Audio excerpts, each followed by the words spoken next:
आप सभी को मेरा नमस्कार।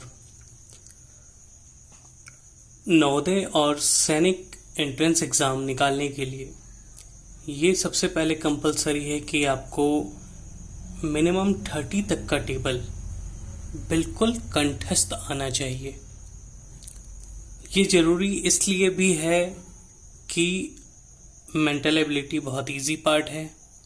इंग्लिश भी अगर आप कर लेंगे तो ये कोई बहुत ज़्यादा हार्ड है नहीं, और अगर हिंदी मीडियम के लिए बात करें तो हिंदी भी बहुत ज़्यादा टफ नहीं है।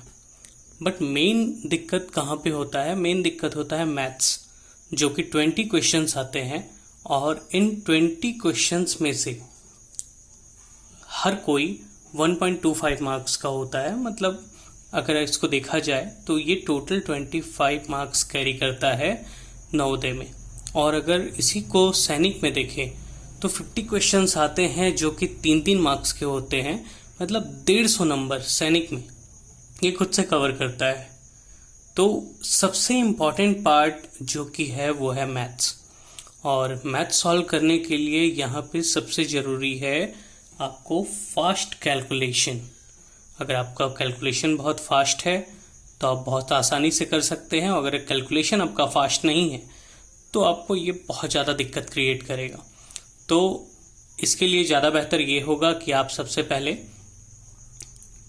30 तक का टेबल याद कर लें, और कभी मान लीजिए थोड़ा सा अटकते हैं तो उसके लिए मैं एक शॉर्ट ट्रिक्स बताना चाह रहा हूँ जिसको आप ध्यान देंगे। जैसे कि फॉर एग्जांपल हम लोग देखते हैं 18 × 5। अब हमको अगर निकालना है यहाँ पे 18 × 5, तो आप ध्यान से देखिए 18 × 5। अगर मान लीजिए आपको 18 का टेबल याद है तो 18 × 5 आप बहुत आसानी से निकाल सकते हैं।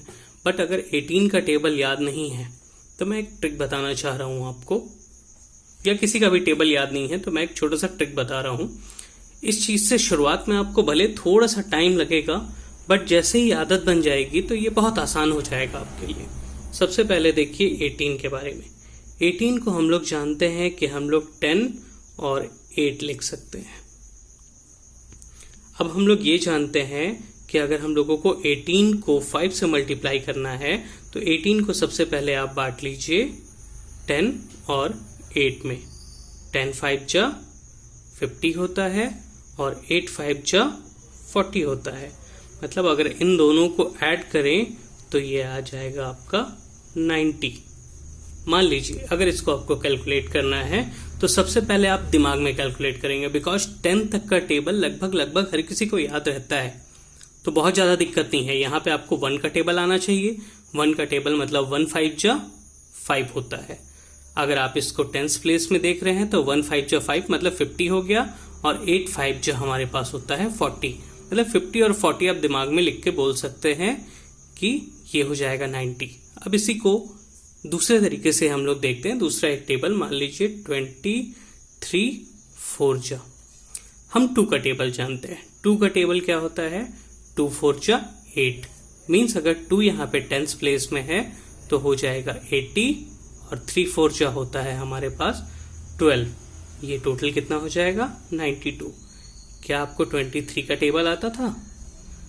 23 का टेबल आता था तब तो बहुत अच्छी बात है, नहीं तो इस तरीके से भी आप निकाल सकते हैं। ये बहुत इजी मेथड है। शुरुआत में भले आपको थोड़ा सा दिक्कत जाएगा, बट बाद में ये आपके लिए कैलकुलेशन करना बहुत आसान हो जाएगा। कुछ और एग्जांपल्स देखते हैं। 17 × 6।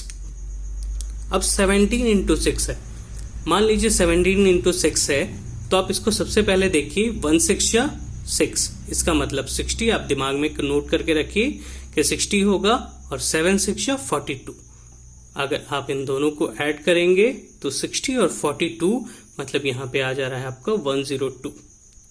शुरुआत में आपको भले ही ये लग रहा हो कि ये बहुत ही कॉम्प्लेक्स या बहुत ही लेंदी प्रोसेस है, बट ये आप धीरे धीरे जब करते जाएंगे तो ये आपको बहुत ही इजी पड़ेगा।